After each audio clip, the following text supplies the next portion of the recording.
Hey everybody, I wanted to take a couple moments today to show a couple projects that I've been working on with my Sculpto 3D printer. The first be these. These are really cool. So these are actually a cooling rack. They need cleaned up, so they're gonna look it. But basically, like, they kind of hold together like that. And there's a certain side in which they hold together and then they don't let go. So basically the idea being that they are geometric and able to piece together. So I really like these. I think they're kind of neat. They take quite a bit of time though. These are 3.5 hours a piece on my Sculpto 3D printer.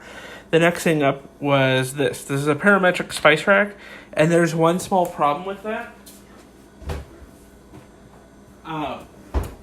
The problem being is I don't know if it's something I did, but I can't fit any of my spices into the rack no matter how I try. I was really bummed on this because I thought this would be a really good solution for a spice rack. So I think we'll do something with that. Maybe, I don't know. We'll figure it out. The last project that I've been working on is a project that has to be pieced together. And I've shown some bits and pieces of this.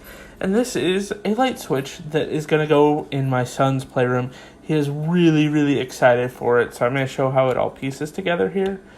Okay. Each of these has like a tapered in that fits one way into this light switch. And then once it's all together in there, you kind of press and hold. And voila, you have a crazy mad scientist light switch.